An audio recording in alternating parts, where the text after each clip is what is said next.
Yo, yo, yo, what is up, everybody? It is your boy, MM2K. We are live. Let me just put that in the chat. We are live. We are live. What is going on, everybody? This is Cold Blood, like finally. This is episode 3 of our game journal for Starfield. Let me know if all the audio, the video, and everything is cool in the background and all that stuff. Something seems to be going janky with our video playing in the background. It wouldn't be an MM2K stream if everything was going okay. All right, it seems like it's okay. It's just a weird spot in the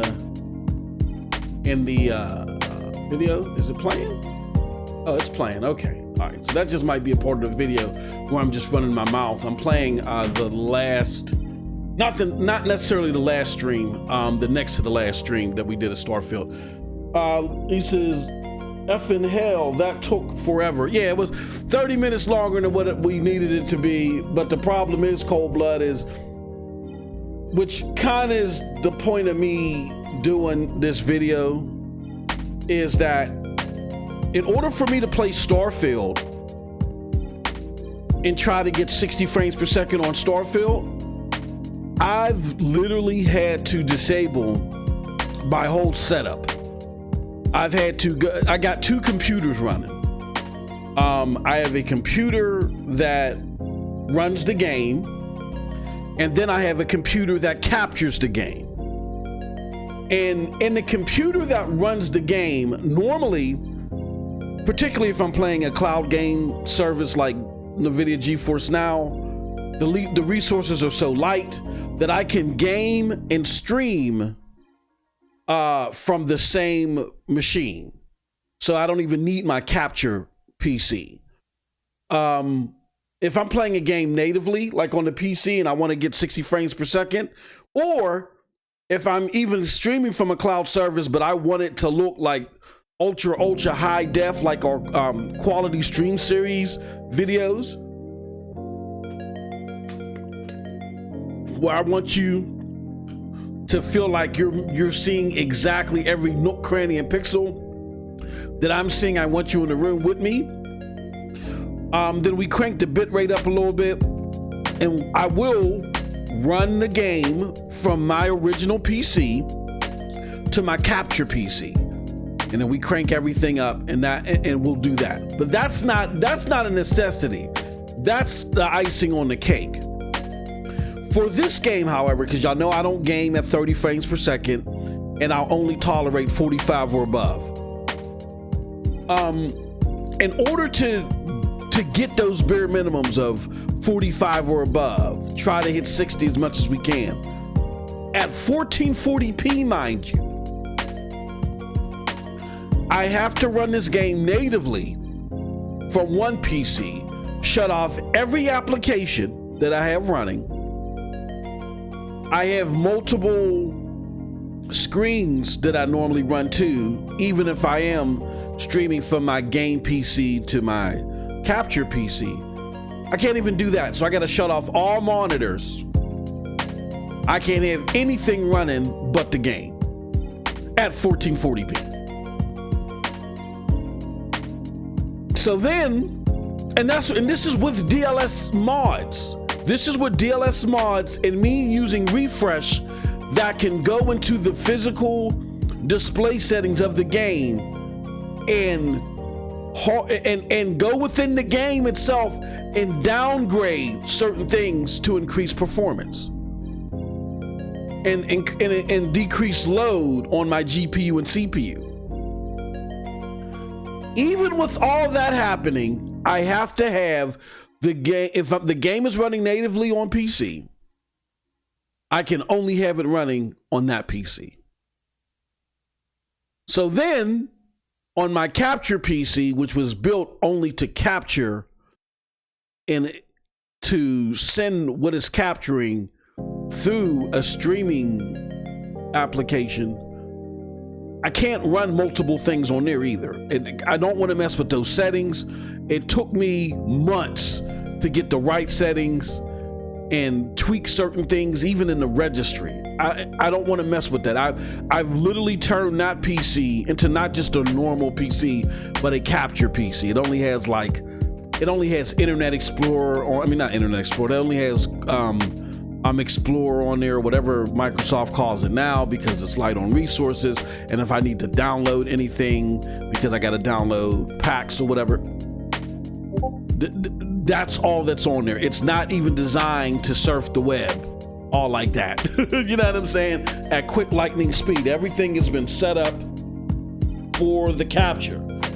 That's why. Oh, hold on one second. Hold on.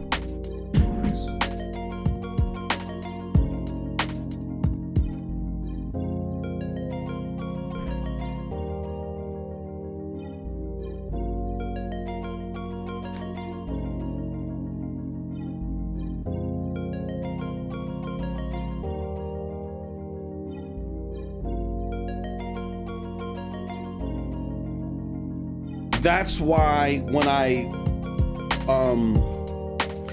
do the quality stream things, even when I'm doing it live, that's why they look so good. So I can't stream there. I mean, I can't have anything else running there. So now what I've had to do is I've brought my Chromebook up in order to interact with the chat. You know what I'm saying? And play the game. So, and I've had to set my monitor to 1440p on the main machine. It's just a big mess. It's a big cluttered mess here. I'm not used to it. And any given day that I try to boot up my PC, anything can go wrong. Like yesterday, I downloaded an update for NVIDIA. And the drivers set my PC to 1080p because what it did on its own is it tried to optimize my PC for Starfield, which is crazy. And it changed the NVIDIA settings for so I could play Starfield. It was ridiculous. And it kind of messed up some stuff. So yeah, that's how bad this game is as far as trying to prepare for. Unless you got a 4090, you can't even enjoy this game in a normal fashion at 1440p. That it's that poorly optimized. Before I hit refresh the shaders, I forgot what you call that program, but the shader refresh program, before I enacted that, it was using 90% of my GPU. That's absurd. That is absurd. So yeah, this thing sucks as far as optimization, and it requires you to do so many things to your PC that while I'm playing this game, I really can't use the PC the way that I want to. So I kind of created this based off of that whole quandary that I'm dealing with, because I gotta be honest with you. I'm starting to get tired of this game. There are just too many things in the way of me enjoying this game. We'll talk a little bit more in detail about the in-depth game stuff, but I just elaborated for you just to even play the game, what I got to go through. And I don't want to hear the crap about, oh, this is a slower paced game, so 30 frames per second is fine. That's for novice gamers. I'm not a novice gamer. The action mechanics in this game are like Wolfenstein. This literally, they had to, you could tell that they had the Wolfenstein team come over and help them rework their action mechanics. They got rid of VATS, which at first was a major red flag to me, but now I'm like, okay, this kind of takes the action out of the RPG element and it removes that charm. It adds in a Wolfenstein-y type shooting mechanic, which it's not as good as Wolfenstein, but it's in the same family, so it has its own charm. But again, because it's not as good as Wolfenstein, it gets tiring. But then, and I don't really think the shooting mechanics are tiring. I'm just running into the same enemies. That's tiring. So that's a problem. And so 60 frames. And in order for you to enjoy this game, I think for this game to be universally enjoyed across the board, I'm not saying that the only way for everybody to enjoy this game, but I think if you want this game to be universally accepted, because you got a lot of people out there that are upset that there are now 6s and 4s and a lot more 7s coming out for this game, and the Metacritic is dropping, with every new review. And you got people that are mad and they're like, oh, I don't understand what these problems are with this game or whatever. I think there are two realities that people don't understand. Number one, you got to be honest and you got to be self-aware. And there's nothing wrong with this, because a lot of gamers fit into this mold. Really, most gamers fit into this mold, because most gamers aren't as in depth and aren't as substantive in what they're looking for in a game like a lot of us are. And that means a novice gamer when it comes to substance. You're very novice in your approach. Now I know when someone says you're novice, that means, oh, you're a beginner or this or that. No, it just describes the level of detail that you're involved in, your demographic. You're very novice in your approach to mechanics and things like that. I can't say casual, because casual gamers tend to be super picky, because there's only a subsect of casual type of things that interest them. Like, for instance, if I were to go to my cousins and my brother-in-law and them that only play Call of Duty and say, play Starfield, if I hand them a physical copy, they're going to chuck it right back at me. I don't want nothing like that. There is a set of casual mechanics that are in Call of Duty or Fortnite or Madden or an NBA 2K that only suits them. So they're very picky and very, anal about what they want. Very siloed in the things that they're interested in. So I can't say casual. I think people use casual in the wrong context then. You're novice. There's not a lot of layers to what you're looking for. And that's okay. Fine. You don't need to listen to me as far as how to bob and weave through this game in order to enjoy it.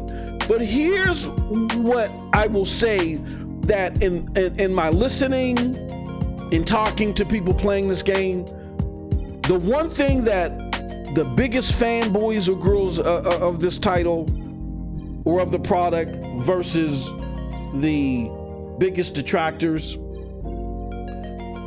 they all enjoy the shooting mechanics. Now, of course, some enjoy it more than others, but that is the one universal thing that is enjoyed across the board. 9 times out of 10. Now, I'll even say 99 times out of 100. Is the shooting mechanics. Because they resemble Wolfenstein. And Wolfenstein, across the board, is a very popular title. It gets critical praise. It would be even more popular, I think, if more people tried. I just think that more people, including casual gamers, think there's a lot more into the game. So they're like, what is this Wolfenstein? They don't understand the lineage. They don't care to understand it, whatever. They're just going to stick to their Call of Duty and 2K. To where when they try it, they're like, oh, crap, this game is cool. The shooting mechanic is plausibly the most commonly enjoyed thing in this game. So let's build from there.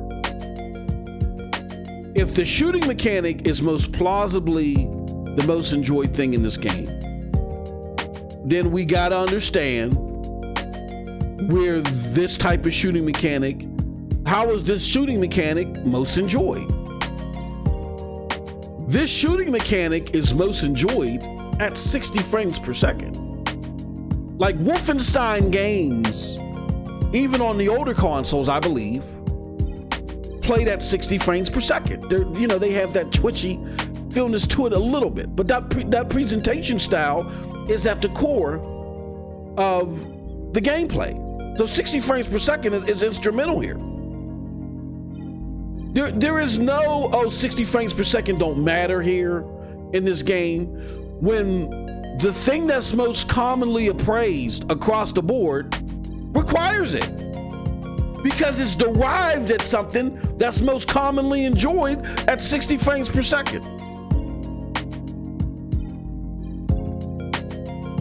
So when you hear people talk about the 60 frames per second thing is overblown, especially people like Ryan McCaffrey or whoever, they're lying to you. It's not overblown. I think what you have here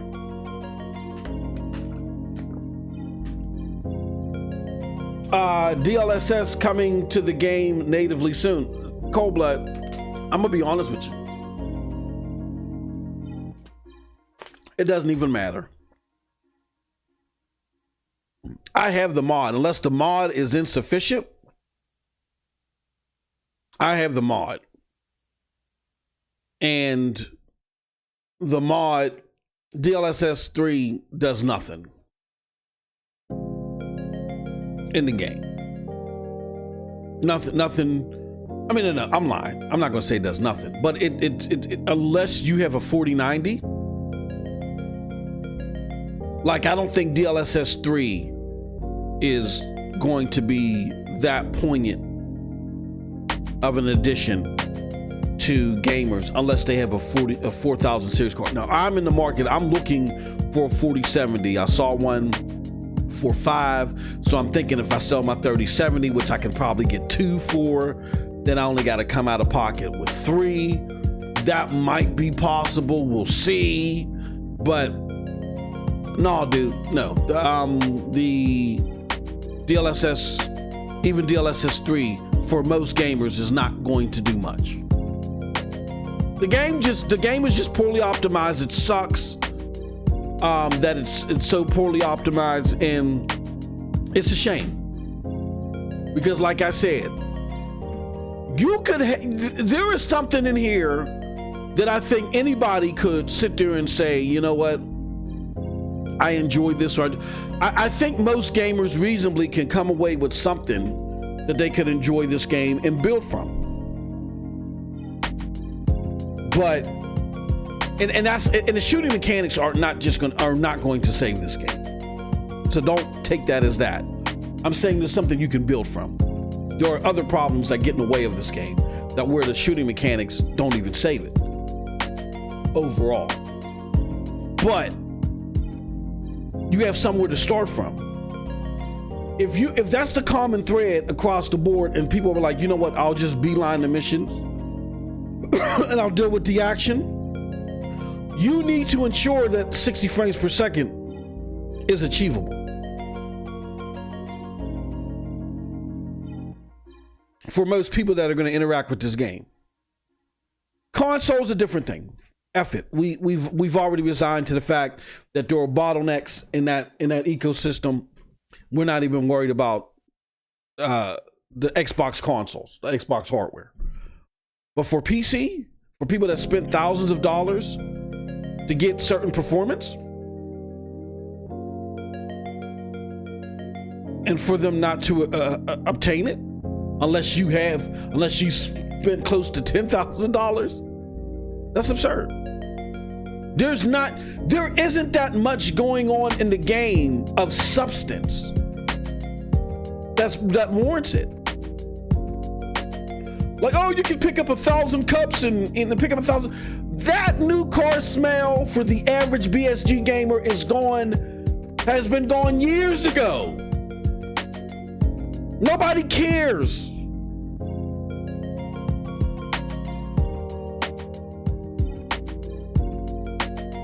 Graphically, And as far as density is concerned, there was not enough to justify the poor performance. It's just poorly optimized. That's all.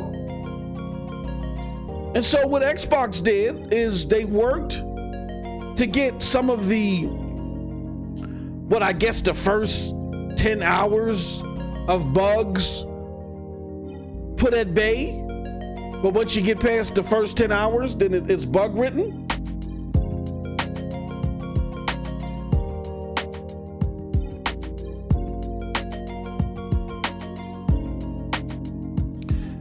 That's not, that doesn't suffice. So with that said,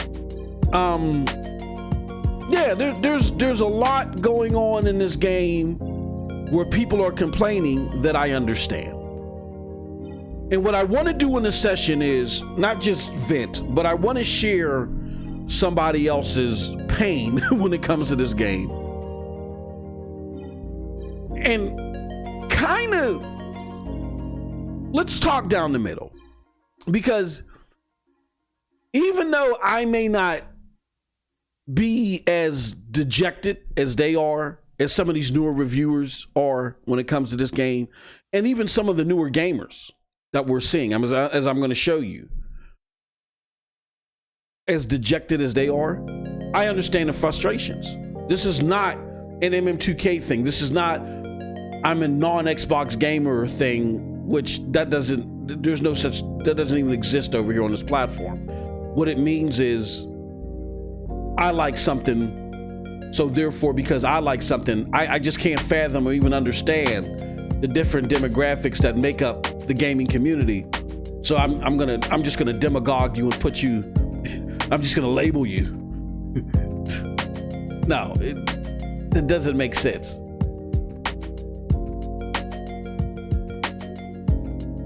It doesn't mean that we're hating the hate.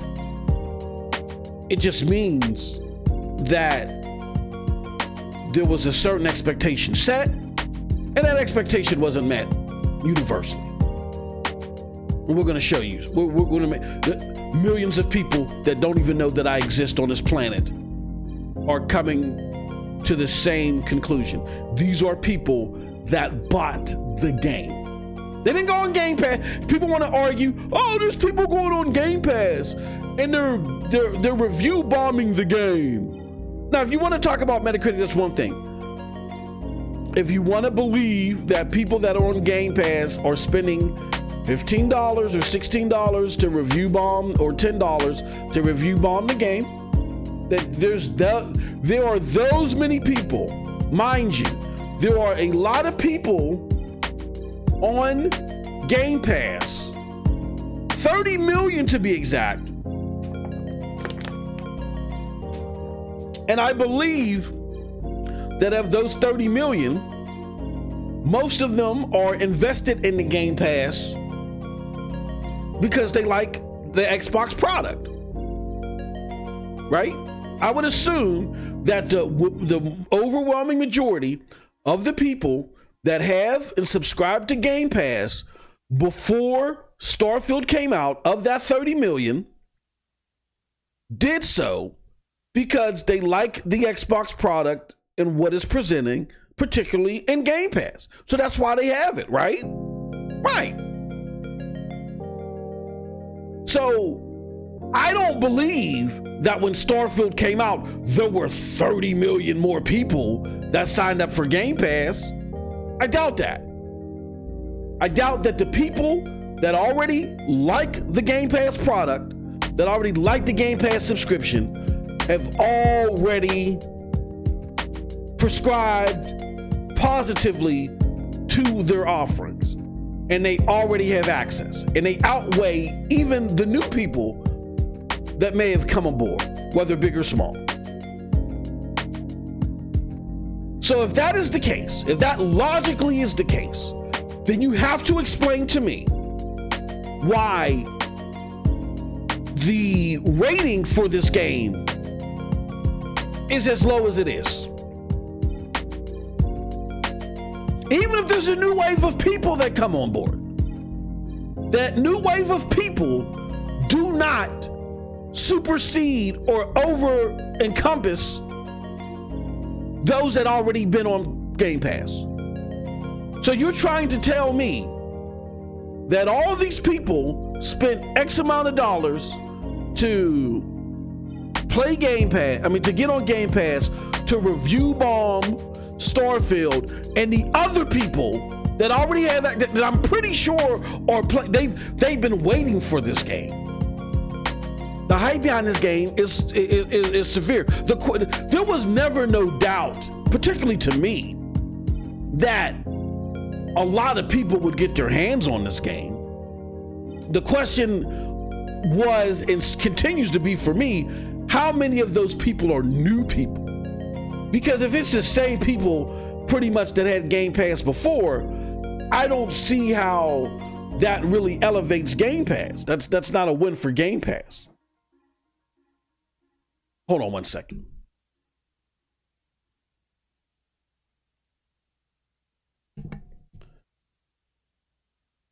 Like any product or service is in the business of making money. So if you run into a wall of like 30 million people, and yes, let's just say Starfield has the biggest amount of users of any Game Pass game ever. Let's just say there's 20 million people that are playing Starfield. If those 20 million people are from the same pool of 30 million people that already had Game Pass, that's not a win. Microsoft can say, oh yeah, we measure by players. That doesn't mean anything, because whether people are playing or not, they are still paying their $10 or $16. Microsoft is trying to caveat this and say, well, if more people are playing, that's more likely that they'll stay on board. It doesn't matter. We're not dealing with likelihoods. What we need to deal with is actuals. And if those people are the majority of those people that are breaking records with these numbers are from the same pool that was already on Game Pass and paying for it, then that means nothing. It's actually negative. Because all the stuff that you did to buy Bethesda, to continue to support this game, all this money that went into it, you're not gaining from it financially. No product or service is out there, especially from a Fortune 500 company, no product or service is out there for charity purposes. You have to increase money from it. Not, oh, well, this will likely mean that you'll stay on board. No. Where is the money? So that's the question. And again, I'm not arguing that to say that is the case. I'm saying if. But the point that I'm trying to make in all this is there are plenty of people that were already on board with Game Pass that subscribed to the service that were just sitting there waiting there to play Starfield. You can't tell me that all those people got outnumbered by trolls. It's absurd. It's bullpucky. What happened is, what a lot of you zealots and apologists and brand loyalists don't understand is that everybody that subscribes to a service is not a zealot like you. There are a lot of people that just enjoy the Xbox product and they don't feel like they got to defend it. They just enjoy it. And when they got a hold of Game Pass, they were like, hold on. This is not what I expected. This is not as big and as bold and as connected and sensible as I thought it was going to be. And I'm not really fond of this. I'm out. And I think what you have is you might have the biggest concentration, at the very least, the biggest concentration of Game Pass subscribers zeroing in on one game. I think that's what you have. Starfield has been talked about so much. It is the biggest Game Pass game to date. So yes, you're going to have the biggest concentration, at the very least, of already subscribed Game Pass gamers zeroing in on this game. And I think authentically, those people saw what they saw and said, no, I'm not digging this. And that's why the score is so low in the Microsoft store. So I don't believe that bullpucky of, oh, I'm going to get this and do that. And here's another thing too. So people may say, oh, you know what? If you're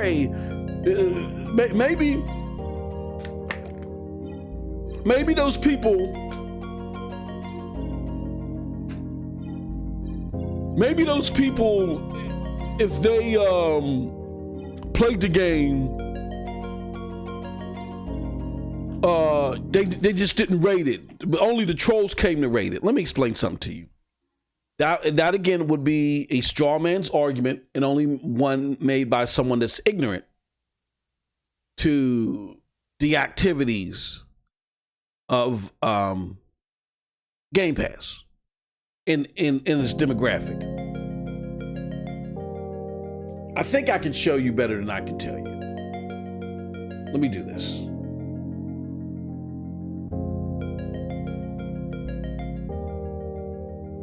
So let's do this.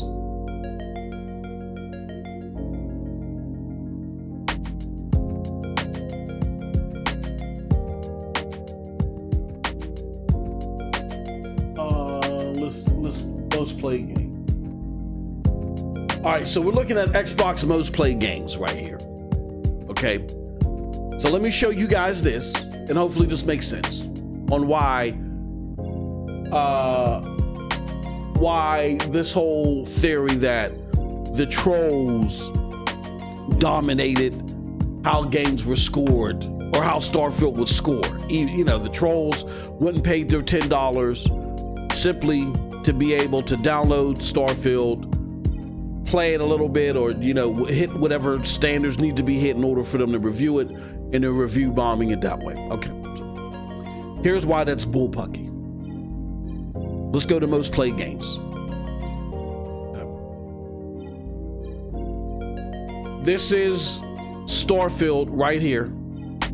That is now number 2 in Xbox for most played games. It is second only to Fortnite. It's even surpassed Call of Duty, right? And it's been like that since this past weekend, I believe, or since even this past Friday. Now I want to show you something else. Let's go more specifically to Game Pass. And again, this is we have the litmuses lit up. This is most played. This is Xbox. I want to go to subscriptions. I only want to include games that are in Game Pass and look at what's the most played there. So the most played game on Xbox is Starfield. So you have to have an Xbox in order to play Starfield on Xbox Game Pass, right?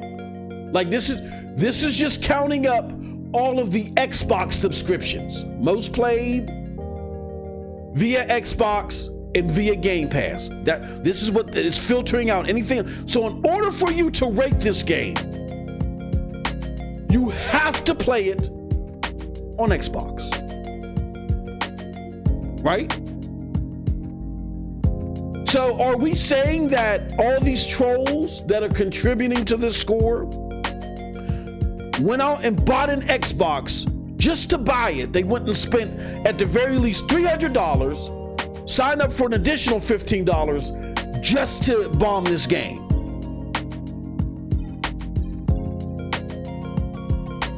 Okay.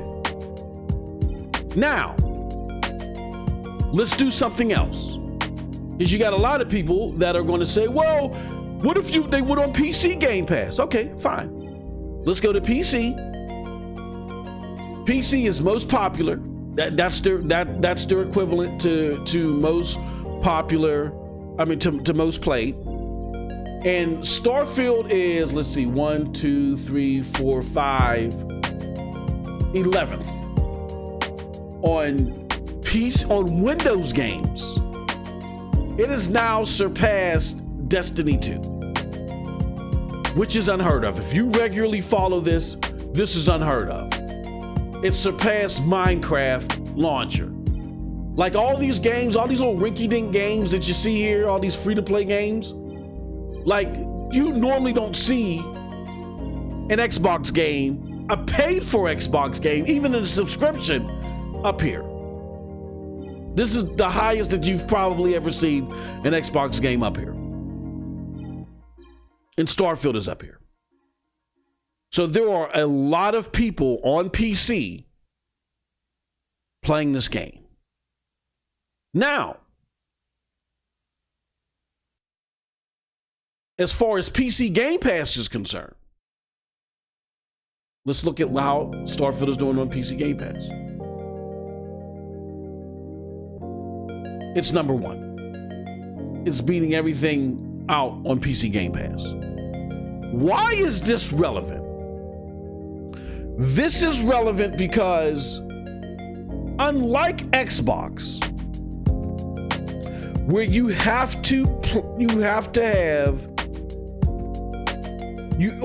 only have to invest $300, which is a lot to troll, but you have to invest $300 in order to play this game.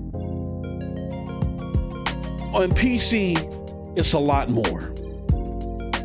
Now, granted, just to download the game, you don't have to invest.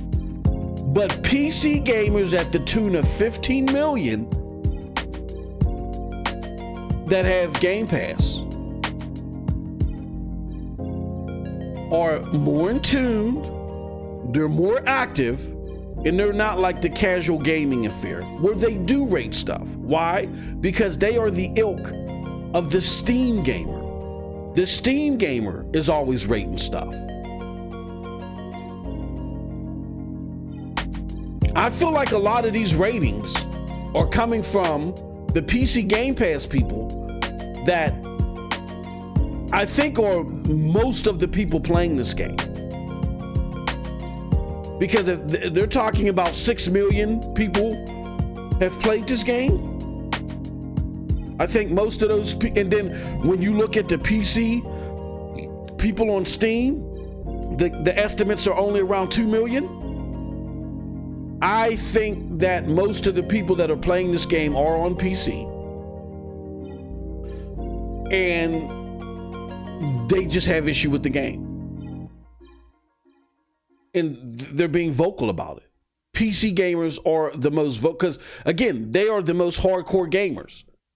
When it comes to AAA games, in order to play them on the PC, if you're going to do it, you're investing the biggest and baddest in parts. Now, their issues could be performance. It could be a variety of things. But they're there. So for people to delegitimize their issues and say these are just people trolling, you're ignorant. That's it. I point you to the infamous South Park Michael Jackson episode where Michael Jackson is just running through the episode. You're ignorant. You're ignorant. You're ignorant. That's all.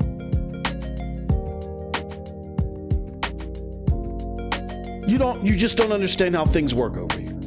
You're ignorant.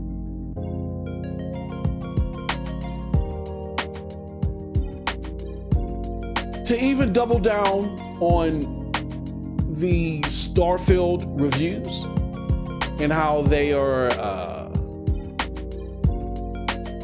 you know what I'm saying? How they are, they just show how polarizing this game is and how this isn't an MM2K thing.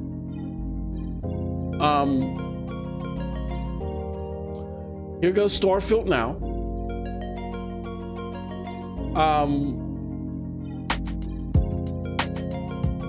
Let's look at the user reviews.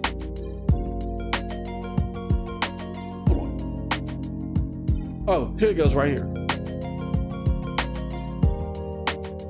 It's at positive, but it's dropping like every day. It's dropping rapidly to where I think by the time we get to the end of this week, I think it's going to be like in the 60s, to where it's neutral. Why? Because the game is polarizing, meaning that a lot of people are playing this game and coming at totally different spectrums of what they get. So I'm not saying one side is right or one side is wrong. As long as you're not from one end of the spectrum coming in and trolling and just trying to hate on the game, or you're not coming in from the other end of the spectrum, which I get agitated when I see people trying to ignore this half, or just trying to slightly touch on it and say, everybody on both sides of the spectrum are bad, but you only pop out of the molehill when it's one side.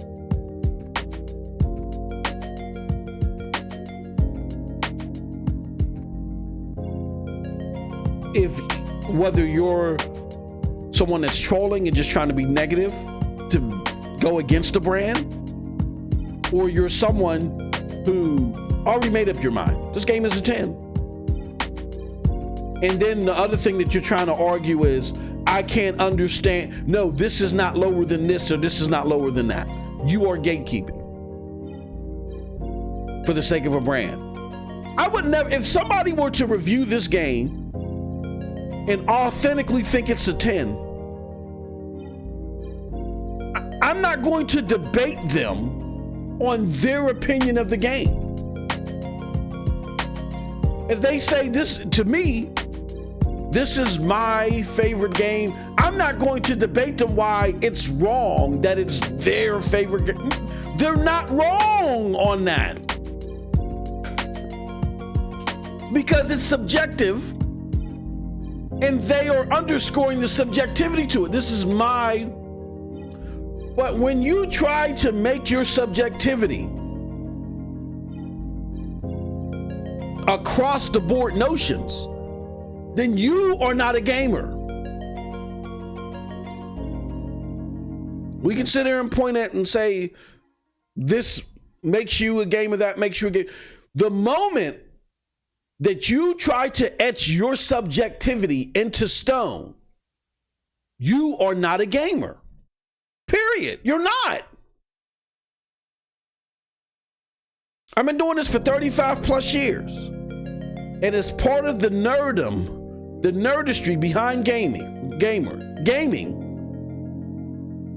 One of the core rules is you don't sit there and try to detract a demographic, a legitimate demographic that likes or dislikes something.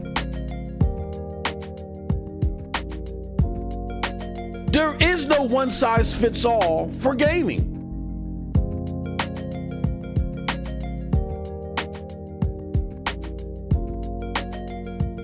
So if somebody sits there and says, you know what, I've been playing Bethesda games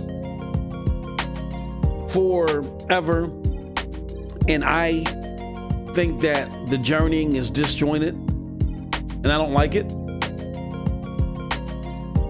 they're not wrong. Neither is the person that maybe never played a Bethesda game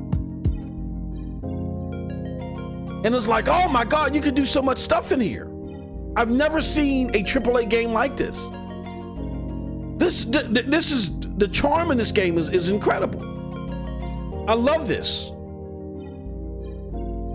I see a lot of people like that. There's a lot of, and even if you're a hardcore gamer, even if you've been gaming for ever, as long as I have, but you just never been roped into a Bethesda game, but because you have Gamepass, is the biggest talked about game ever, you would never spend $50, $60, $70 on it alone, which that was probably the only option you had before. But now, legitimately Gamepass puts this in your hands for $10 to $15 a month.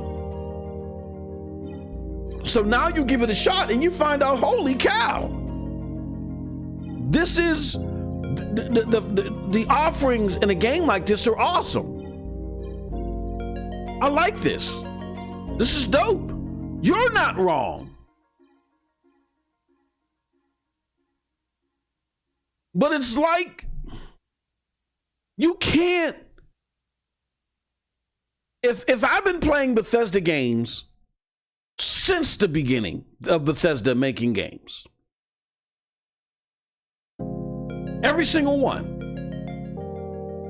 hours and hours and hours, and in an atypical Fallout game, which this is a branch off of, I'm used to picking up a Fallout game, getting out of the vault. Everybody knows that. You got to get out of the vault first. There's always some type of thing of getting out of the vault. And then once you get out of the vault, except for like Fallout 3, where you have to like go through Megaton and do the Megaton stuff first before the game is really open. You just go out, and before you go to the first mission, you just go out and just journey. Once you get out of the vault, you just like, that's what I would get out. As soon as I got out of the vault, that's what I was like, the game starts for me. And I would go journey. And I would spend 10, maybe 15. I think in the case of Fallout 4, I spent 20 hours. Fallout 4 is boundless. I got issues with it, but it's boundless. Like at the very beginning, they make sure that you do whatever you want as soon as you get out of the vault. And I like how they set it up. You being in the vault is their way of saying, you know what? This is our tutorial of the game. And it's perfectly measured. You go through everything that you pretty much need to know in the vault in order to play the game.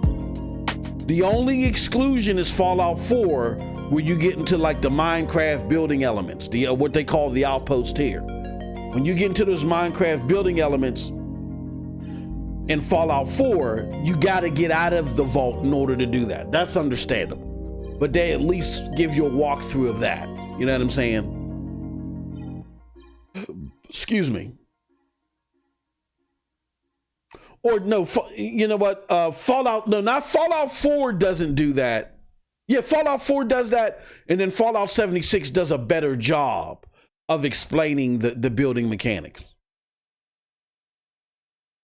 But everything else in Fallout before you leave is thoroughly explained in the vault. The vault serves as a tutorial. But as soon as you get past that tutorial, you're done as far as your limits and your bounds. You can go and do everything. Now, it's highly suggested.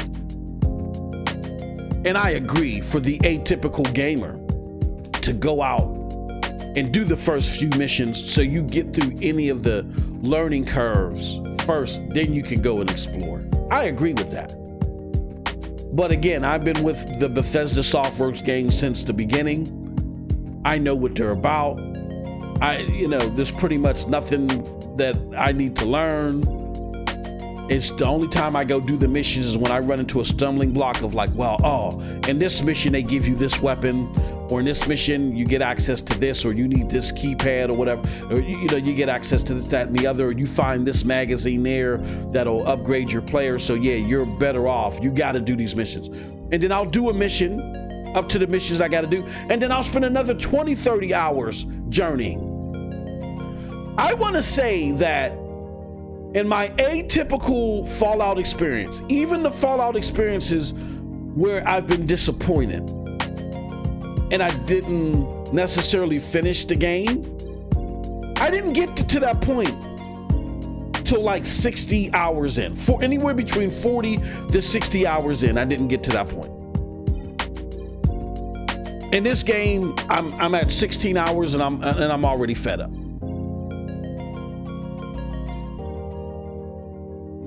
That is not something to be disregarded. And for anybody that's new to the Fallout experience, let alone, I'll cut that part out because I don't want to make it seem like I'm singling anybody out.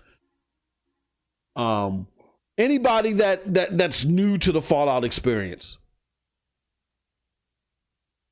who got this new car smell to all this. For you to come to me thereafter and say, no, you're wrong. The hubris in that is unbelievable. Play Fallout 3. Play Fallout 4. Even though Fallout 4, I got like 60 hours in the game, something happened where the things that I did in the end result didn't make any sense, and I got pissed off and I ended my play of the game. And because I couldn't revert back, I didn't have a save. My save that would have allowed me to go all the way back and restart the decisions got corrupted. And I just got pissed off. I was like, no, I don't like the result of this.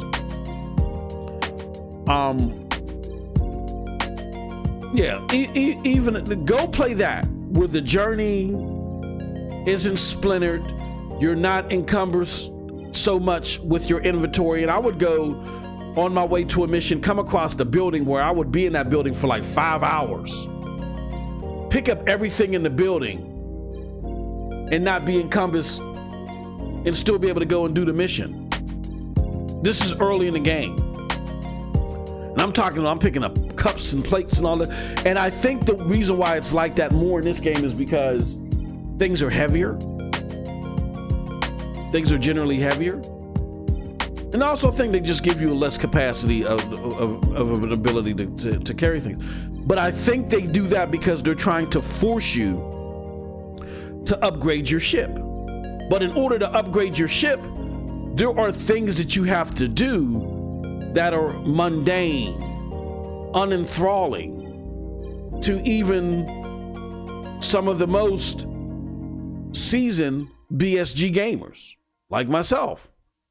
Hence why you see the score that you see on the screen. Like the building and the things on the things that didn't involve the story, the core meat and potatoes of the game, which are story, progression, journeying, and looting, and character building. Those are the 4 core pillars of the Fallout experience, which journeying, story progression, looting, and character building. Anything that was on the anything that didn't include those 4 pillars was on the periphery, like the Minecraft elements of the game, where you had to build stuff, like building an outpost. That was something extra that you could do. It could benefit you a lot because you could build an outpost to where you could store stuff. You know, it had its benefits, but it wasn't necessary. It was put on the periphery. Smart decision by Bethesda, because the general populace maybe didn't want to do that. Maybe just the most hardcore, extreme, or crossover type players, maybe the hardcore gamers, but also, you know, gamers that are attached to things like Minecraft and Animal Crossing that would like to do those, that would like to bring those type of activities to a AAA genre defining experience. Okay, those niche gamers can experience that, but it's not a necessity. What they unfortunately did is they made it a necessity in this game, because those aren't 2 elements that I think mesh well together for every gamer. So now I got to do things in order to build my ship that I don't necessarily want to do. Now I might just go buy another ship. I would like to sell stuff, but again, I get encumbered so much, I can't sell stuff the way that I want to. So I get the frustrations, is what I'm trying to say. The frustrations are understandable. I just don't land as hard as people on those frustrations because I kind of knew this game was being overhyped. Like,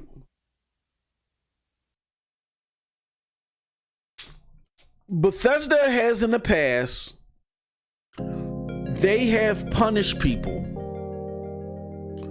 for coming out against them. Like they punished Kotaku and because of Jason Schreier and a lot of his quote unquote exposés that they didn't like.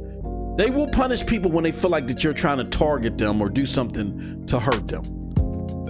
But Bethesda have always been so confident in their games that early access, showing you gameplay early, significant gameplay early, like, you know, actually going on stage and playing it, like they have always been at the forefront of that. Now, granted, Fallout 76 didn't land. They did that with Fallout 76, and Fallout 76 didn't land the way that they wanted it to. And I think that was just a sign of the times. It was just timing. Fallout 76 came out in a period where a lot of polished, genre-defining experiences came out, and people were expecting a super polished Fallout 4 that was online, and they didn't get that in 76.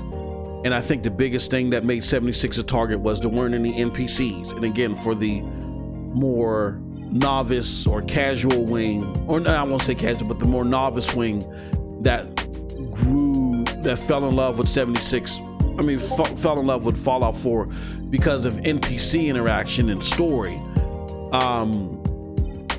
Not really the exploration and stuff like that. The more that the base came up with. I think they're the ones that dinged Fallout 4. So its crossover appeal hurt it. Where Fallout 76, I think, was for the more hardcore gamer, but Bethesda's not going to say that. You know, our original gang that made us what we are. That's what Fallout 76 is. That's who it's for. But Bethesda's not going to say that. If you are going to try the game and maybe they can win you over, they'll do that. You know what I mean? But there was a lot more of that here. There was some severe overhyping here because of Xbox's intervention. But that's a whole nother story.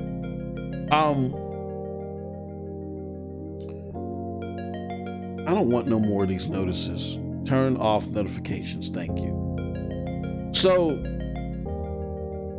that's what I think happened with this game. A lot of disjointed things are there for veterans like myself, for beyond novice gamers like myself. And that's why you see these scores. That's why you see the scores that you see in the Windows Store. You know what I'm saying? Like, let me see something. Let's go to Starfield.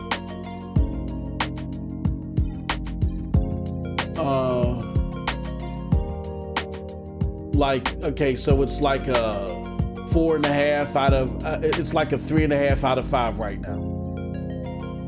So that's like a 7 out of 10.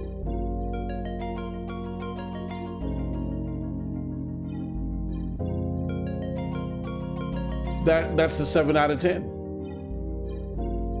that you're seeing out of the score. So I think a lot of Gamepass gamers that are playing it, that for the most part, and there's 12,000 reviews on the game, which it's 12,000 reviews on the game. We look at Steam. Steam has, Jesus, what is that? 70,000 reviews, just about. That's because PC gamers review games. So you have 12,000 reviews on Game Pass, 70,000 reviews on Steam.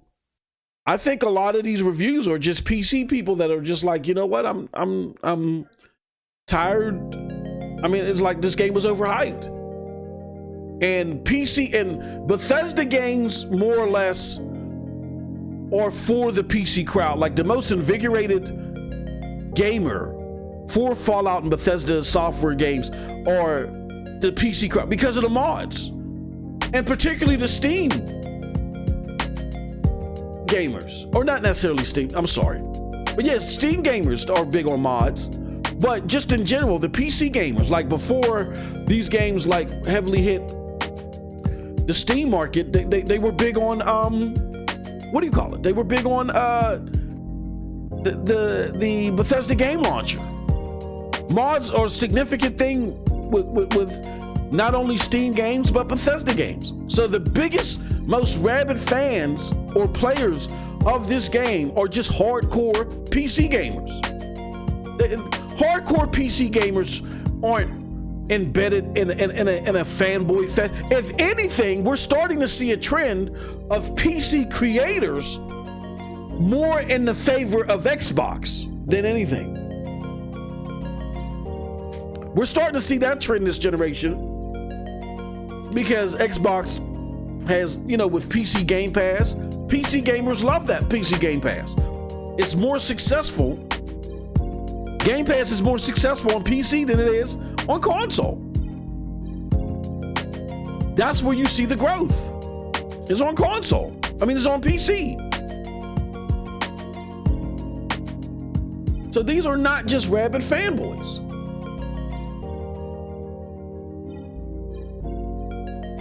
Now I see that it's opted in for NVIDIA Cloud Gaming. It's opted in there. Hasn't been launched yet. But still, there's a lot of PC gamers that are big on this game. Or big on this type of game. They have no affinity towards a console. If anything, if there's a brand that if you ask the average PC gamer, what brand do you favor more? If you polled them, PC gamers more often than not would probably favor Xbox because they're dropping their games day and day, and they love PC Game Pass. These are the type of gamers that are out here reviewing this game and giving it bad scores. I don't want to say bad scores, but they're the ones out here reviewing this game and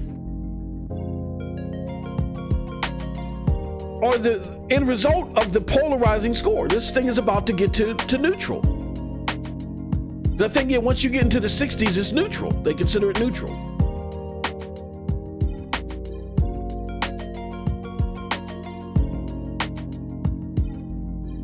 So I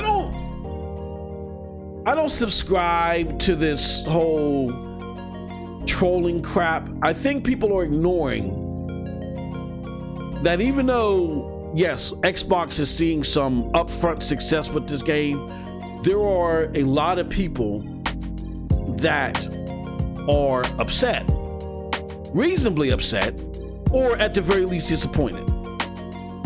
And as someone that's spanking brand new, that's green behind the ears to the Bethesda experience, because it's awesome to you, your novice entry into these games doesn't eradicate, it definitely doesn't eradicate those that are more seasoned, that don't have who no longer have the brand new car smell when it comes to the BSG experience.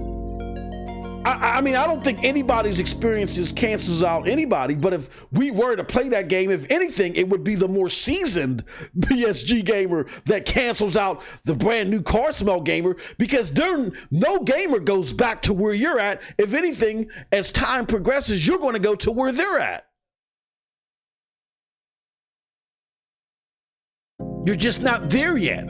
They're further along. They're more progressed than you are.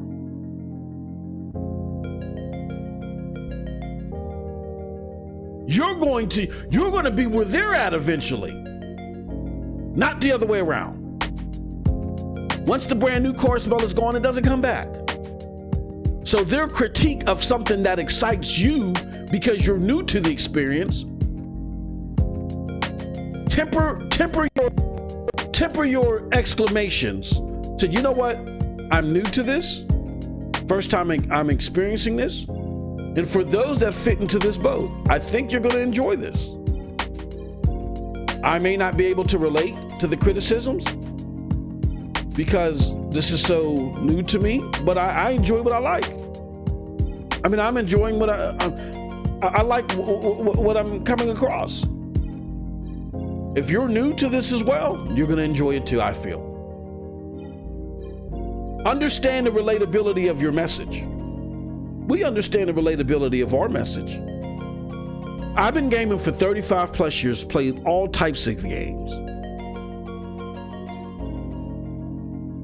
Most of you that are listening to this have nowhere near have the hours in gaming that I have. You know what I'm saying? Nowhere near.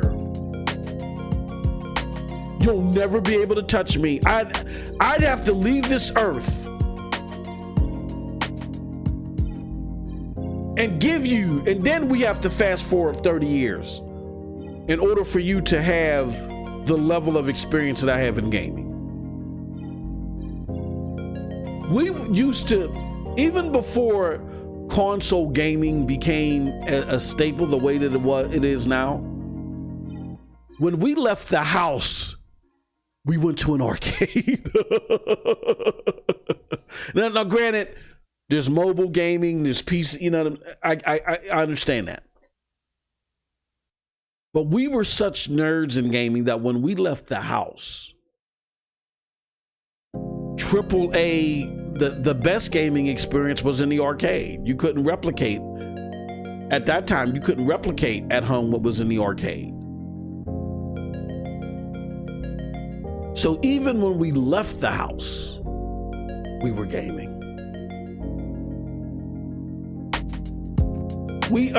Our hobbies of earning money was so we could game. We were gaming so hard, stuff that was exclusive to certain regions of the world.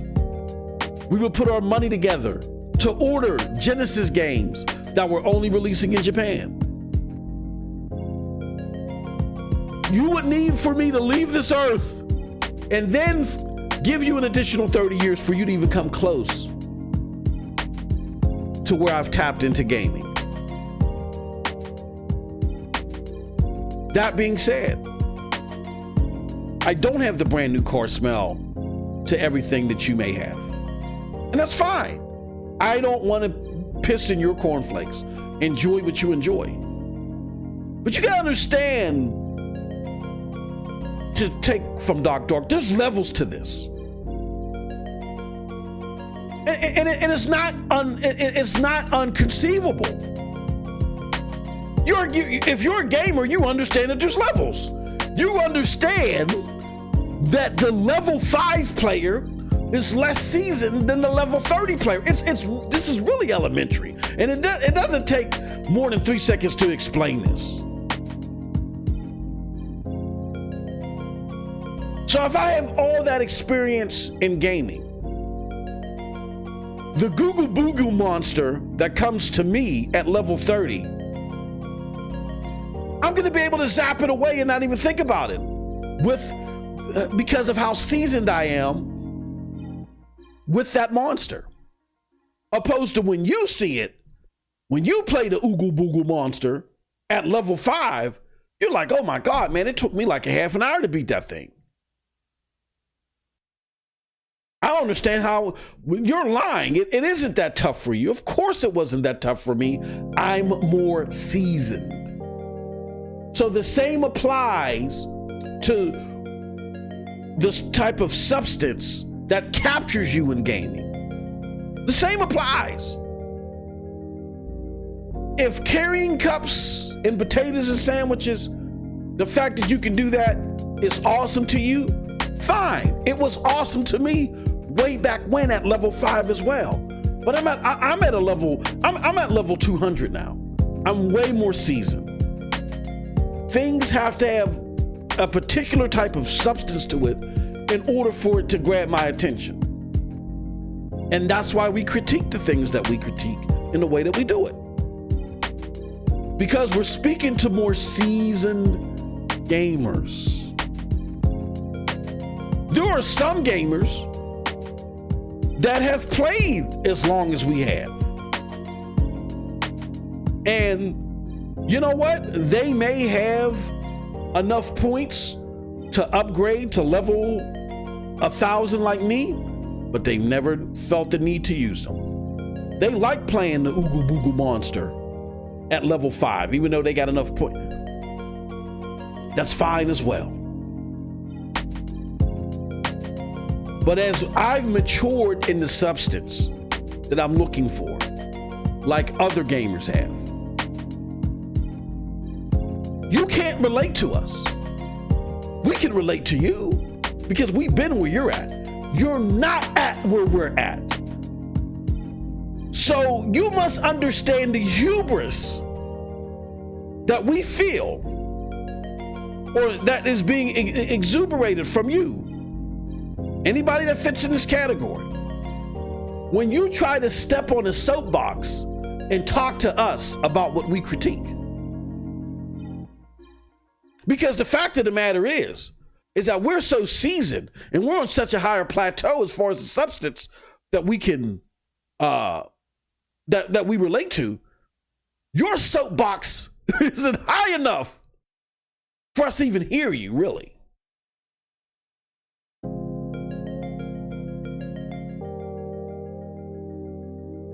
I see plenty of you out there playing a BSG game for the first time and want to speak definitively to not only new BSG gamers, but seasoned gamers as well. This is great. This is great. This is fantastic. This is great. This is great. It's great for you. It's new to you. It's great to you.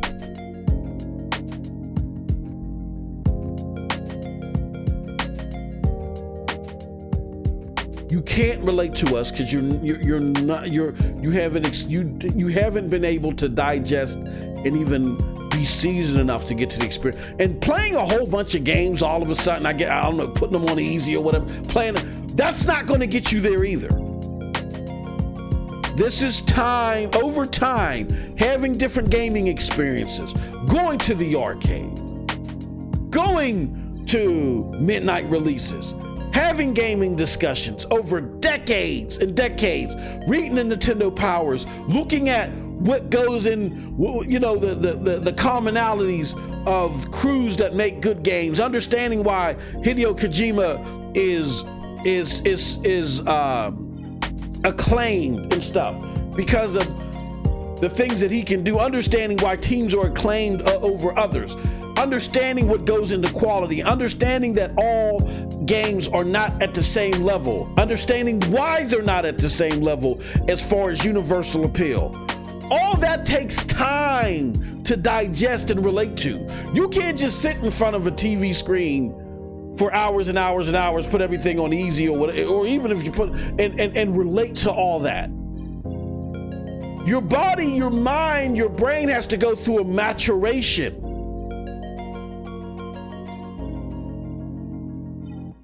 Where it get involves in something, it understands something, it captures it, and then it meditates on it. Your brain has to meditate and think and process rather than meditate. Your brain has to process that. That takes time. You can't just brute force a whole bunch of hours into something and be like, okay, now I get it. You don't. Your brain has to process what it is consuming. So therefore, there's always going to be a gap. Now, granted, after so much time of processing, then the maturation will hit you, and then you'll probably be able to better relate to, you know, the different demographics of the less novice gamers, the more critical gamers. I hate to keep picking on Doc Dark. I hear Doc Dark, who it sounds like he's never played a Bethesda Softworks game, sit there and talk about this game the way that he does.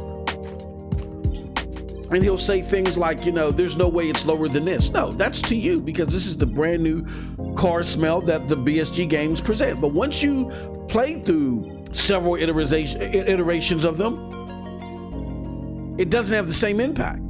Your brain has processed, matured, and come to expect this, but it's looking for an evolution of that. And when you don't see an evolution, when you see it devolve in a sense, then you people are reacting, and that's what I think you're seeing here.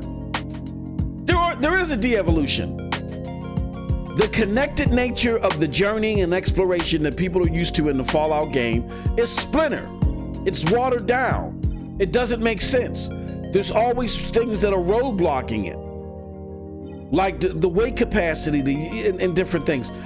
And the space exploration is lackluster to a lot of people. It was supposed to be more in depth than people thought, to where a lot of hardcore, more seasoned, less novice gamers like myself just want to skip it and beeline from mission to mission. We're playing this game like Wolfenstein, but it's supposed to be a BSG game meets No Man's Sky. Yes, we can find enjoyment in it by playing it like Wolfenstein, but that's a big disappointment because we were expecting so much more. That's why you see the scores that you see. All right, I want to take the last little bit of time to do this. There's this review of the game that is getting a lot of ire now. It's from David Jenkins of Metro UK. And it says, Starfield review, the final verdict, outdated, unambitious, and disjointed.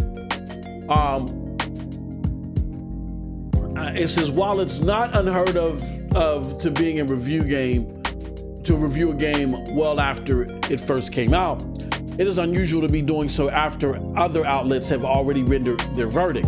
Thanks to Bethesda's refusal to send copies to multiple UK websites, seemingly in an attempt to manipulate the Metacritic score prior to launch, we've been playing catch up.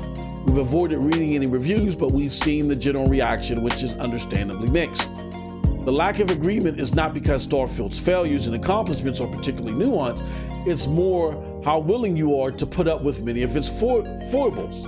What complicates Starfield's evaluations is its status as Microsoft's most important first-party release of the generation, with many Xbox and Bethesda fans having convinced themselves of its excellence long before they've had a chance to play it themselves. So true.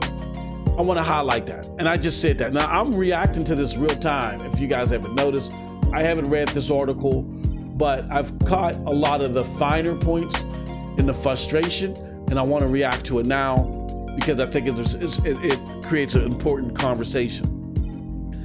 And trying to look at the game objectively, it's an experience that's hard to feel passionate about one way or another. Despite its many and obvious failings, it's not a disaster. That is true. It's not a disaster. Like I said, there are elements in it that warrant enjoyment. Instead, its main problem is that at a conceptual level, it's not nearly different enough from Skyrim and Fallout to take full advantage of the outer space setting. I think that is wow. That is perfect. I think that's the problem. The problem is that in order for you to try Fallout in space, you had to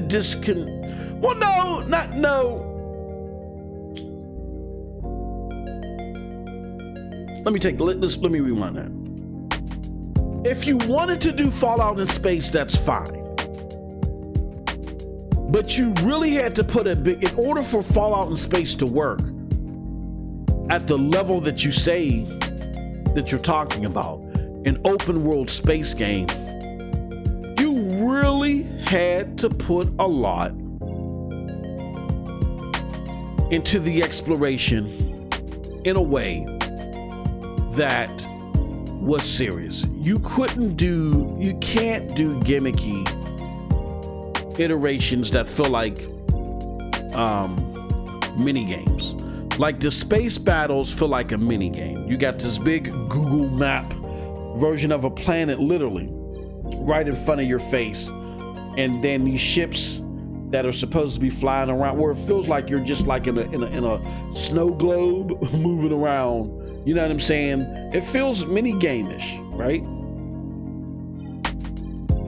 Your field of view is limited, so it keeps you within a certain sector. It just, the feel is really meant like, you know, if I were to go and play some type of mini game in a Fallout game. That's what the space battles feel like. You would have really had to go and look at like a Star Fox or something, you know what I'm saying?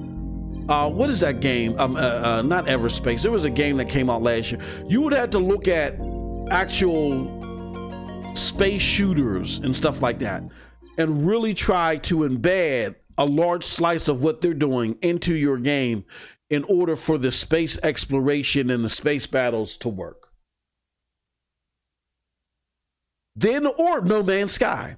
Then when it comes to the planet exploration, this whole tile mechanism just doesn't work. Like, I think what you would have had to do at the very least is make certain parts of, if it wasn't plausible for you to go to walk from one end of a planet to another end, I think what you would have had to do is, yes, you can land on different planets, but make certain parts of the planet inoperable, or, you know, there's too much radiation in this part of the planet. There's too much unbreathable air because of the ash that hits the atmosphere from the volcanic eruptions. You would have to allow there to be planets that you can go on all the planets, but just carve out certain sections that are explorable of the planet and have it to where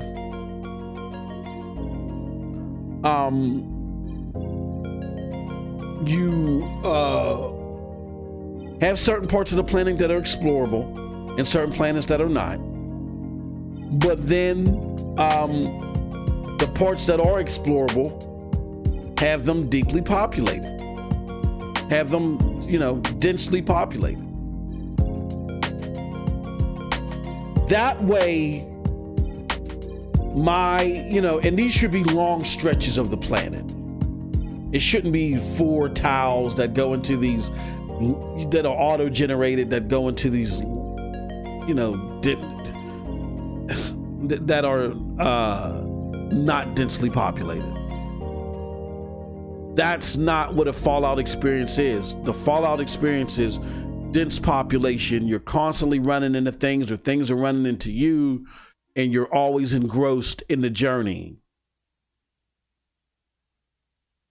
Like, its AI generated system just doesn't do it. And to sit there and say, oh, you can land on any place of the planet, that's superficial.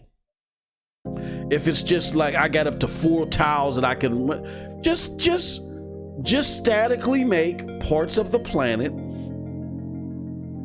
that are operable.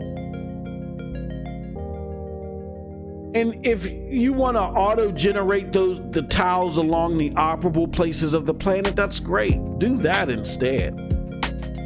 To where the 4 tiles can be connected. Like, if they would have done that, like, only 20% of the planet, or even 5% of a huge planet, is walkable. But if within those stretches, those 4 tiles that you create for me, or whatever, like, they could have done more. And as long as the tiles are connected to each other and they're densely populated, then you have a more plausible and serious approach to a Fallout in space.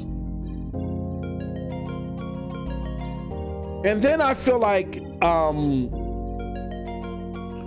the AI in the game needed some more improvement. Like, you can't have this atypical Fallout AI. in order for this to be revolutionary in the way that you spoke of, the AI just had to be a little bit more intelligent. I think those are the three things that messed it up. As far as what they say here, its main problem is at a conceptual level, it's not nearly different enough from Skyrim and Fallout to take full advantage of the space setting. That's the problem. They try to take this large space, break out a Fallout experience, and throw chunks of it here and there and there, and the parts that glue it together are like these obscure mini games. You know what I'm saying? In these AI-generated tiles, superficial tiles that aren't connected to each other. That's not the depth as far as exploration that, again, more seasoned gamers like myself were looking for. It's trying to be completely two different games at once, and predictably it fails to do either particularly well. We've already previewed Starfield, and we have a review in progress. So between that and the game's general ubiquity at the moment, it feels as if it's no need to introduction. And yet the central disappointment of the game is the huge gap between what people thought it was going to be when all the slickly edited gameplay trailers were doing the rounds and what it actually is. Starfield is, for better or worse, Skyrim in space or Fallout in space, since both games involve guns and have you spending an awful lot of your time litter picking to use your collected bric-a-brac for crafting. You can explore space and get into dogfights, but this never feels like more than an aside, as if it dropped into the game relatively late in design. I don't necessarily agree with that assertion.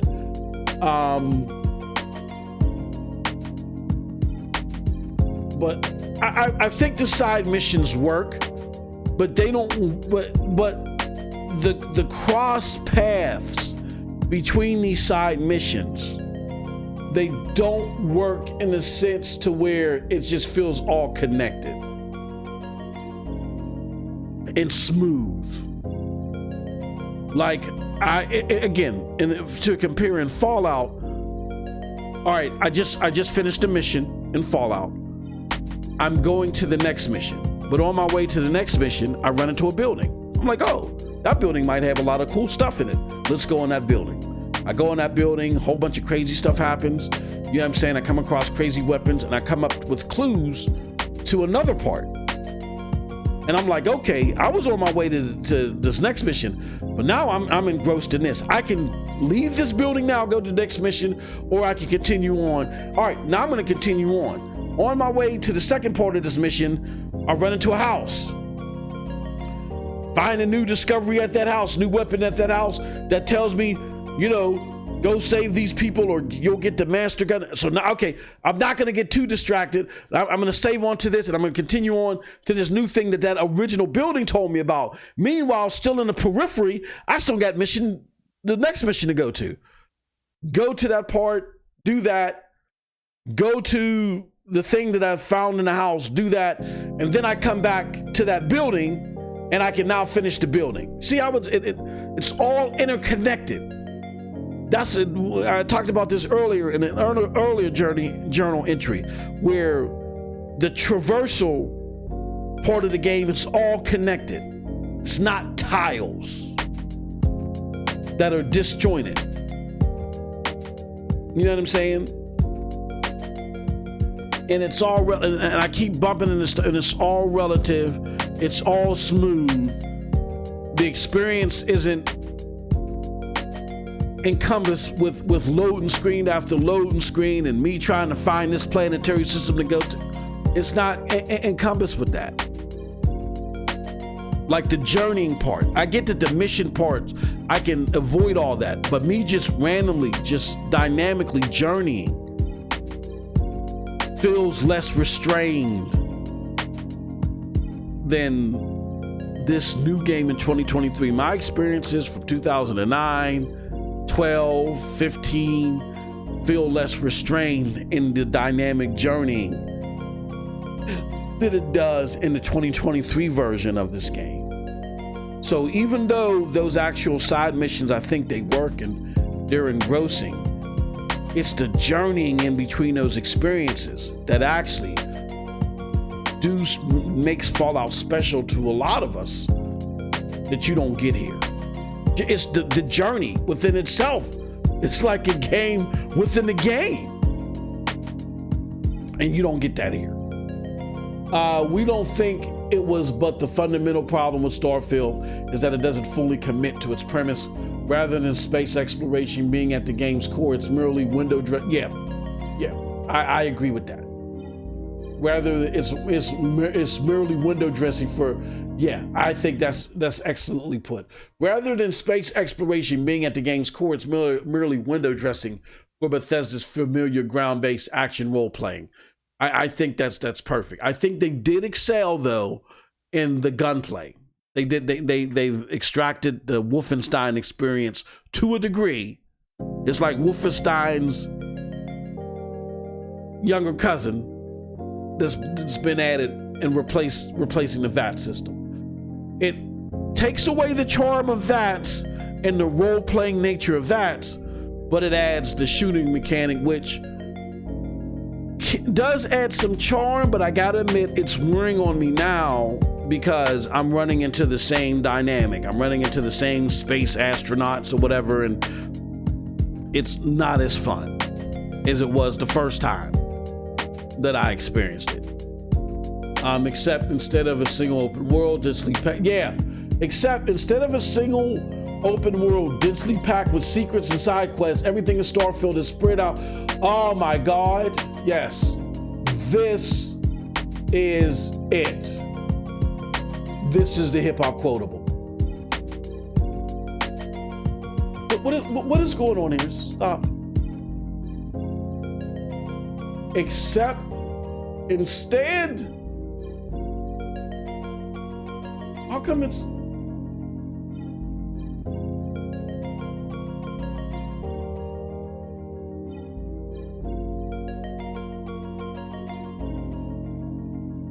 instead of a single open world, densely packed with secrets and side quests, everything in Starfield is spread out across a whole virtual galaxy with many planets having nothing of interest to discover.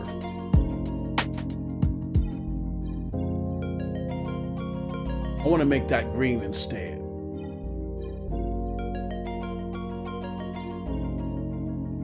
There we go. I think that's it. Yeah. That's at the crux of the ire of this game. And again, I hate this for 99% of the stuff that's come out in my review of this to be negative, but I wanted to put an emphasis on why this game is being looked at with the ire that it is and why it's so polarizing and why for many of us, this game just will not hit the top tier echelon as far as points or whatever you want to call it once finally measured because of these critical things that are missing from the beginning. Beyond Bethesda's previous work, the two obvious influences are No Man's Sky and Mass Effect, and I totally agree. The former comes from a long tradition of British-made space exploration games stretching back to the 80s. It says that, fly between space and the planet, yet incredibly Starfield does not. Here, space is one open world and planet surface is another. Yeah, that is true. Yeah, it's all discombobulated and jointed. I totally agree. And I don't want to, I'll make that yellow. Here, space is one open world and each planet surface is another with only connection between them, the cutscenes and loading screens. Yeah. That's such an off-puttingly restrictive way of doing things. It's baffling that the game ever got past the design stage with this decision intact. I totally agree. That's why things just feel stitched together. It feels like that it feels like that if you were to look at the Starfield experience, as the Fallout experience, as one big, what can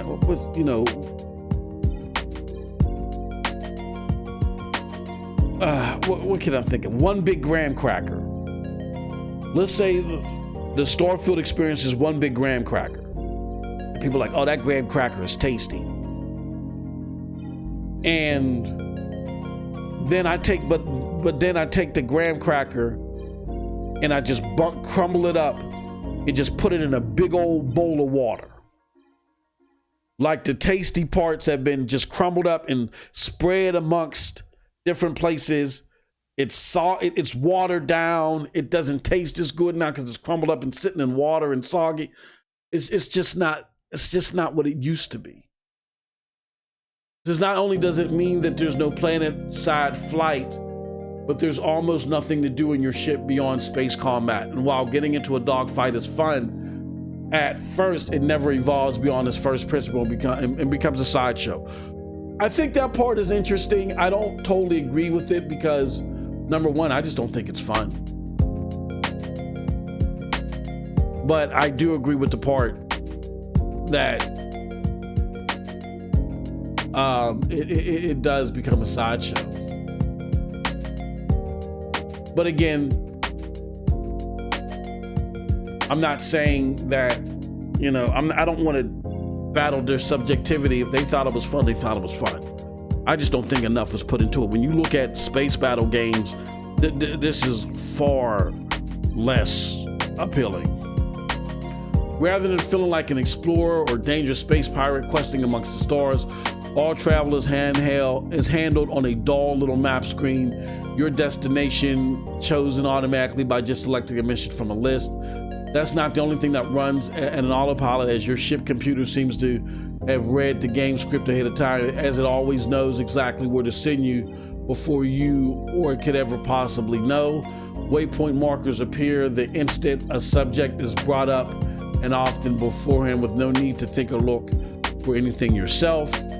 That sort of approach works well for Rockstar games, but the problem with Starfield's mission is how unforgivably dull they are. This is the side missions are fun. I don't agree with that. I don't agree with that. And what can we score that? Oh, we can mark that red. I don't agree with that.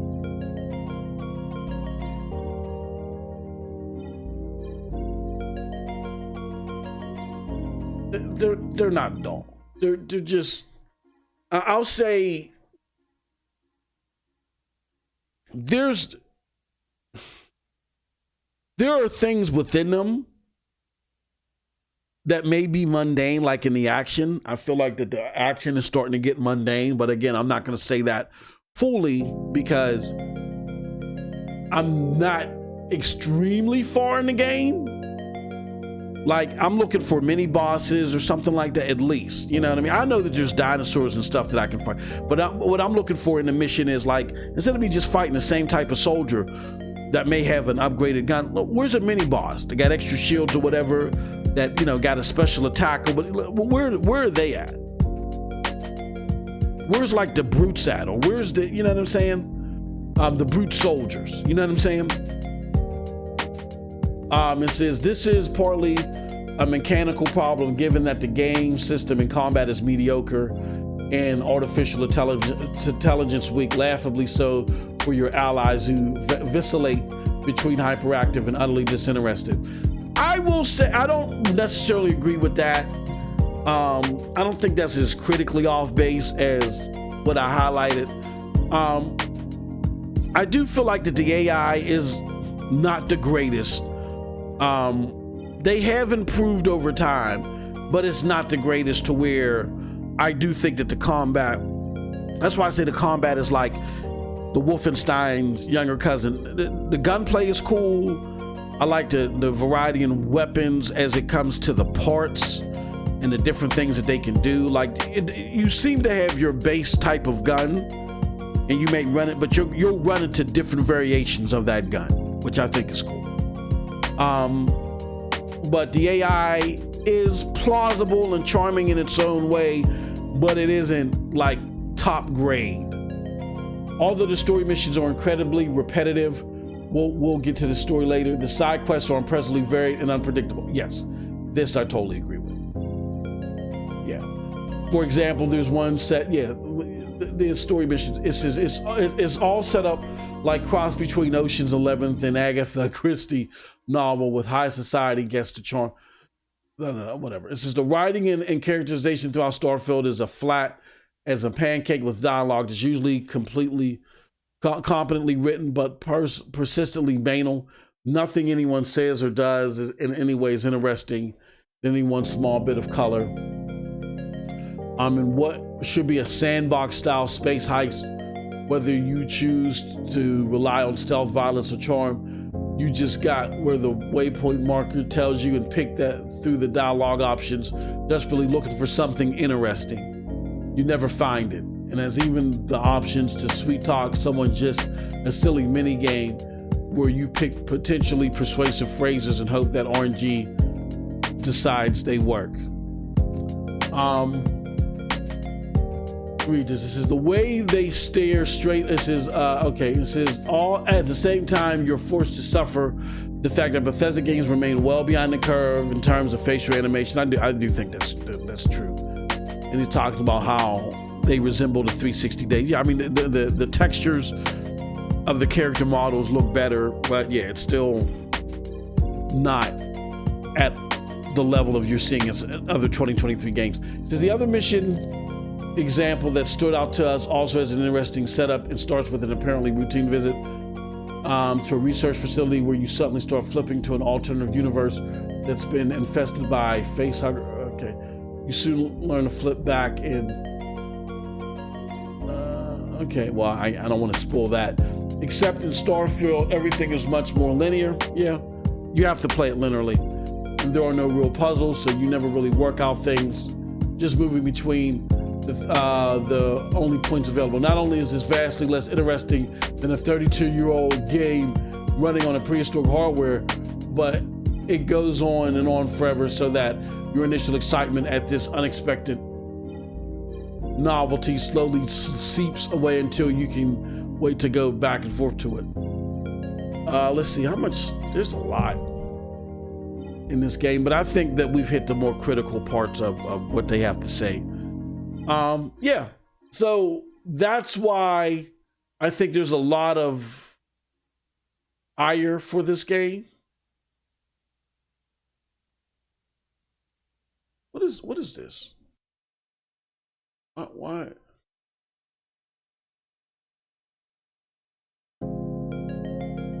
So that's why I think there's a lot of ire with this game.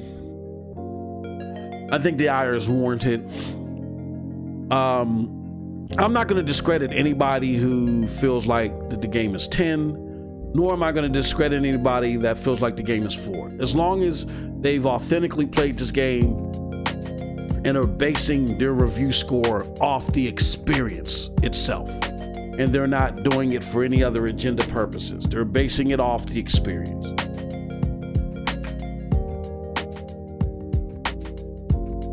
And they're authentically basing it off the experience. Not because whether they want Xbox to exceed or fail.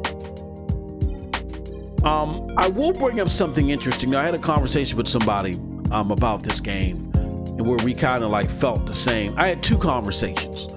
One conversation that I had was, okay, I'll go with the other conversation first. I had a friend of mine. Matter of fact, it's my business partner. And he knows I stream games or whatever. He's like my best friend, and we had to open a new business account because we got a new contract, and this is with a huge company, and the company is very stringent on the things that they will accept in order to set up direct deposit. And I'm not a fan. I've told him I just don't trust the post office. I have so much experience with vital information going through the regular postal system and it getting stolen. I used to talk to postmasters all the time. Those are the regional people from the U.S. Post system that are in charge of delivery and oversight of the U.S. postal system, and they, they'll have certain regions that they're in charge of. And in the capacity of my old positions, I talk to the postmasters all the time. And yeah, they don't even recommend, you know what I'm saying, that you send particularly payments through the system regular mail. They don't even recommend it. I see that they started enacting these new envelopes that they send stuff through because their own workers would steal stuff. So now they're trying to make it to where it's more guarded from what their own workers could see to downgrade theft. So I was like, okay, this company wants something that we can't get from our current bank. It's like a mom and pop bank, and you know, they're cool, but they're just very limited in the things that they can do. And we, in the way even our payroll works, they were fine. You know, we don't have a whole bunch of employees. We basically rotate staff to various sites throughout the day, and then because we had to cut back on staff so much, that's where me and my partner will go in and we'll fill in, you know, for in things. So anywho, so we had to open up a new account in order to deal with this new contract. And he was on our way there, he was telling me, he's like, look dude, I was listening to your thing, man. He's like, and he's a casual gamer. He's Madden. That's it, really. He's Madden. You know what I mean? I mean, there's other stuff that he'll try, but he's like, and he was like, I'm looking at your game. He's like, man, that looks interesting, something I would want to play. And I'm like, well, and I'm breaking down pros and cons to him, and he's like arguing with me. Well, no, man, that looks cool that you're able to pick up plates and stuff like that. And like, he's like, I might get into that. And that's, and again, and he's like, oh man, you're just being tough, you know, because I always talk to him about, he has an Xbox, and I'm like, dude, I think you'll be better suited with a PlayStation 5. You know what I'm saying? And he's like, no, you know, I'm used to Xbox. Me and him, he used to be PlayStation, and I actually converted him to Xbox with the 360. So since the 360 and the Xbox One, that's what he's had in his house, the Xbox, him and his boys. And but he really plays video games. He only plays Madden. Like, he may boot up a Madden game like once every 2 weeks or something like that, right? So he's going back and forth with me over this game. And he's like, no, man, that looks cool. He's like, that looked fun to me, man. I'm like, dude, it's not fun. And at his novice level, he was trying to tell me how he couldn't understand why I wasn't enjoying what I was playing. He felt like that would be engrossing. And I said, well, hell, it's an Xbox exclusive. Get Game Pass. He had Game Pass and he cut it out. He's like, there's nothing in there that I'd be interested in. I said, you can get Game Pass for $16 a month, or even get it for $10 a month in your case. Well, now, he would probably be better off getting Game Pass Ultimate and playing it, right? And he was like, okay, cool. So I had that conversation with him, but a couple of days later, at another conversation with somebody more seasoned gamer, and we're sitting there talking, and it's like, yeah, like this game is not. It's the original BSG experience broken up into a bigger game, where the parts aren't all connected, and just don't. I'm not digging the game. Like, I gave it several hours, and I'm done with it. And so then I looked at that person, and I said, okay, I understand where you're coming from. I totally do. Because even though I'm pushing on further, there are times where I'm like, I don't want to play this anymore. Not just that I don't want to play this now. I don't want to play this anymore. I'm not interested in going on. Because the biggest part for me, which is the journeying and the discovery, it just isn't there. I'm not going to go to, now me and my boy, we were going back and forth over this in front of our banker, and he was cracking up, and he was like, well, what game is this? I was like, Starfield. He's like, I'm not a gamer, but my son is, and he plays Fortnite all the damn time or whatever. And we were, all three of us were just laughing and joking, right? At the end of the day, I told him how to access the game. He's like, oh, okay, cool. We'll see if he'll play it, whatever. But that's fine if he likes it, if he thinks that's engrossing and he actually finds fun in it, that's fine. And then the other person I was talking to, if they only gave it several hours, they want to play and they're done with it, that's fine. Actually, the person is a content creator, and they're not a bot or a pony or any of that stuff. They're neutral. They're just looking for good experiences. Neither is wrong. But the thing that I find a lot of hubris in is those novice people like my boy. Well, I wasn't arguing with him whether he'll like it or not. But he was arguing with me on why I wasn't enjoying it. And that's just the novice nature of a lot of people who just don't understand, who don't appreciate diversity in thought. They want to gatekeep, and they want to herd everything to their mentality. And I don't want that. I want people to disagree with me. I like variety. I like diversity of thought because that's how you get the best and the most innovative things, is with that diversity. Things would become stagnant to me if everybody thought the same. So those are my initial thoughts of the game, the state of the discussion around the game. And we'll see. I mean, I'm gonna play some more. I'm looking to get to like the 20, 25 hour mark. And if I'm not feeling the game by then, I'm done. You know, I'm done. But I have put most of the focus of my attention on this game. All right, so, holy cow, it's almost 2 o'clock.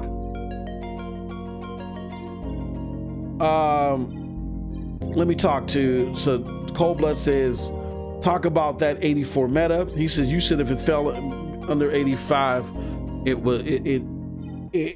you said it's a fail. Well, I might actually been wrong on that. I think that for long term, I think that the game, I think that score is going to continue to drop. It might even hit 80 by the time everything is said and done. Maybe it might hit like 80, anywhere between 80 and 83. It might hit. I don't think it's going to go below 80. The thing is that Xbox might have some short-term success in it. They could possibly win an NPD. They could possibly chart in the UK because of this. How? Because this game is so polarizing, and people were like, you know what? Even the biggest detractors, I don't believe what I'm hearing because I saw leaks, but I hear this. I'm going to play for myself, and then I'm going to elaborate on that. Everybody then hopped on this game to prove somebody wrong. You had a lot of people that hopped on this game to say, you know what? There's people hating on this and giving this 7s. I'm going to play this and prove them wrong.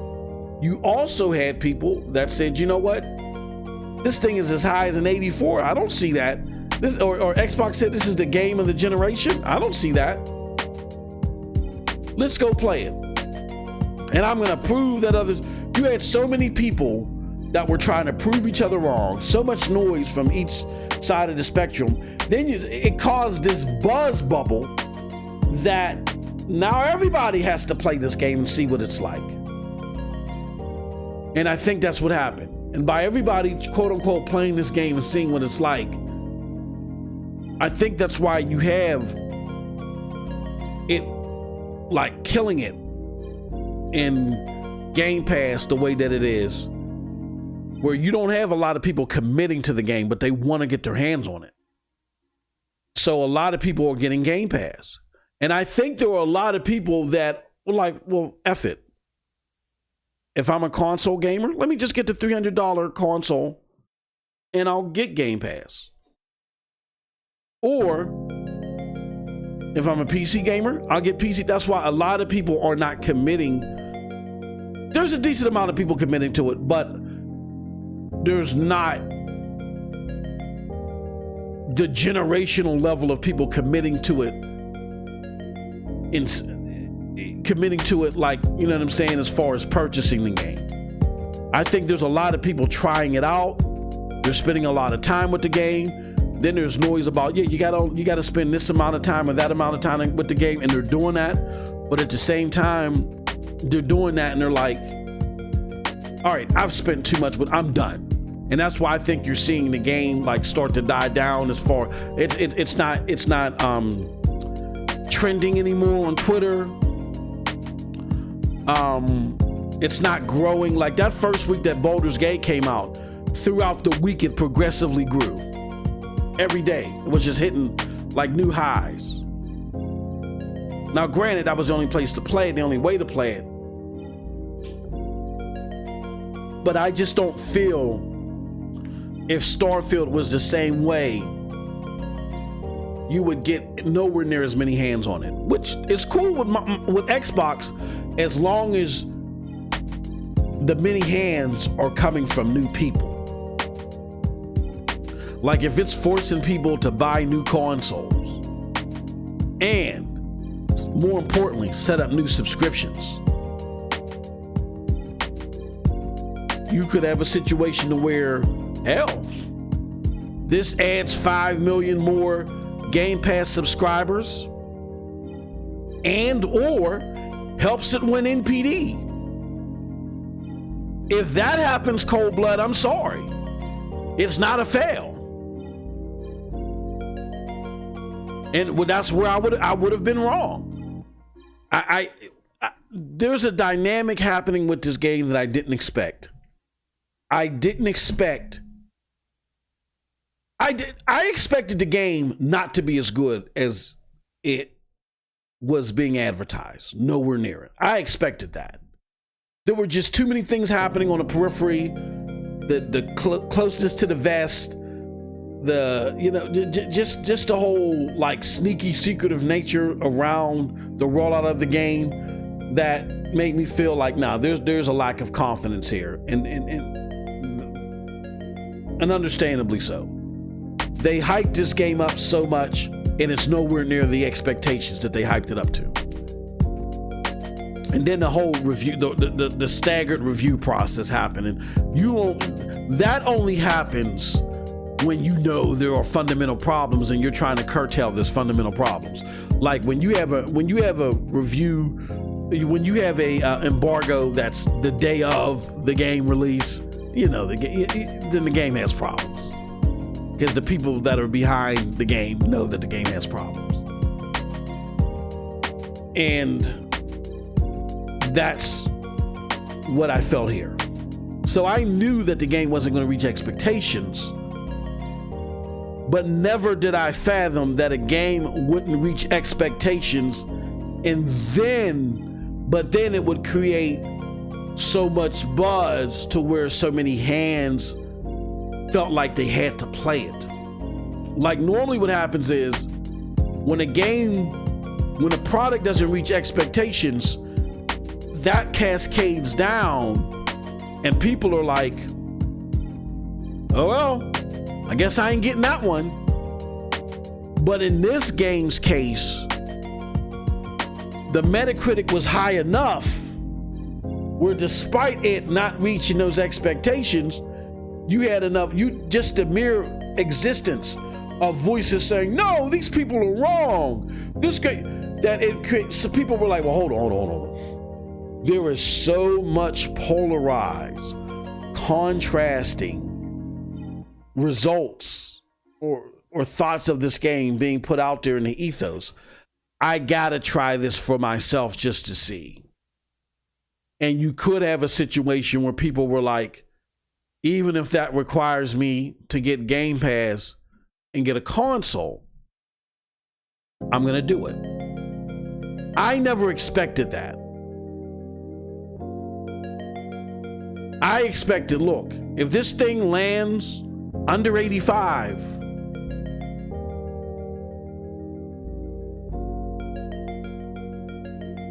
it's dead in the water.